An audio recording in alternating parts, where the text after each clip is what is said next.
efeito de acusações falsas.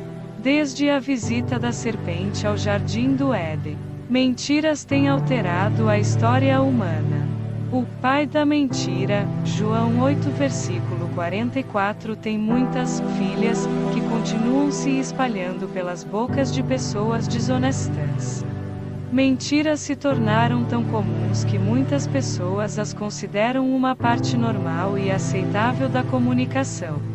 Pelo menos quando são pequenas o bastante para serem chamadas de mentirinhas. Entre as mais maliciosas das mentiras estão as falsas acusações. Quando Deus revelou a Moisés a constituição da nação de Israel, um dos principais mandamentos foi a proibição de falso testemunho, Êxodo 20 versículo 16. Sob aquela lei, a penalidade por tal crime era imediata e severa, Deuteronômio 19 versículos 16 ao 21. Salomão descreveu o homem que levanta falso testemunho é como armas perigosas, Provérbios 25 versículo 18. Jesus Cristo incluiu falsos testemunhos em uma lista de pecados terríveis que contaminam o homem, Mateus 15 versículos 18 ao 20. Falsas acusações servem para destruir os inocentes, assim pervertendo a justiça.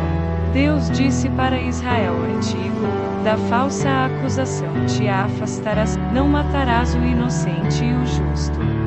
Porque não justificarei o ímpio? Êxodo 23 versículo 7. Não deve nos surpreender que o principal acusador é o próprio diabo, inimigo de todos que se submetem a Deus, Apocalipse 12 versículo 10. Os servos do maligno, alguns vestidos em roupas sacerdotais, até ousaram levantar acusações contra o único homem que já viveu livre do pecado, Lucas 23 versículo 10 e 13 ao 14, Hebreus 4 versículo 15. Acusações falsas causam terríveis danos.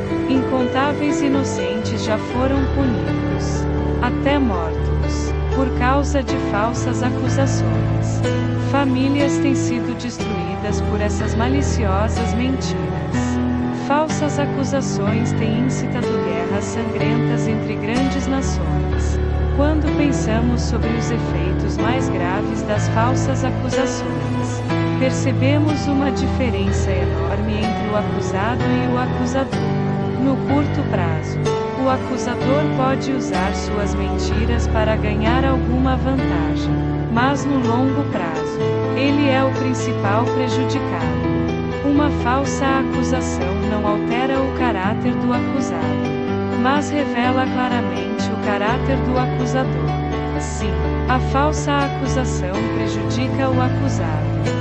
Quantas pessoas já foram executadas na base de mentiras proferidas contra elas, mas, no final das contas, os acusadores desonestos não podem fazer nada pior do que isso.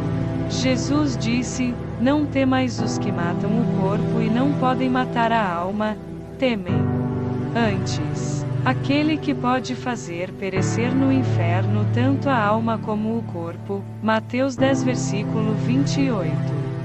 Para aqueles que confiam de fato na justiça de Deus, as consequências das falsas acusações se limitam a essa vida. Para o cristão fiel, a morte perdeu seu poder. Filipenses 1 versículo 21, 1 Coríntios 15 versículos 54 ao 57.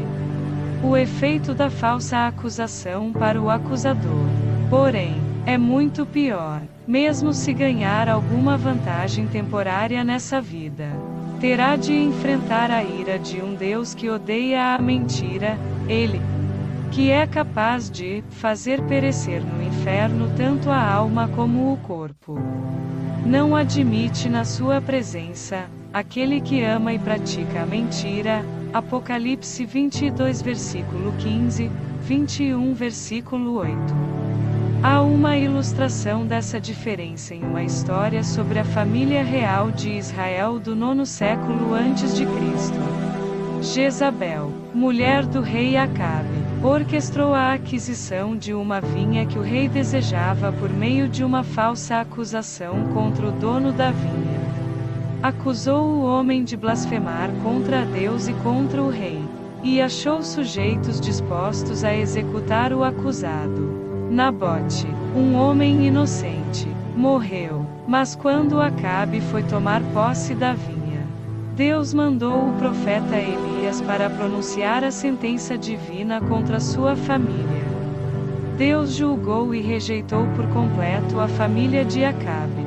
Qualquer um pode ser vítima de falsas acusações. Nem sempre o inocente será vindicado nesta vida. Mas os que mantêm sua confiança em Deus não precisam temer. Quem intentará acusação contra os eleitos de Deus, é Deus quem os justifica.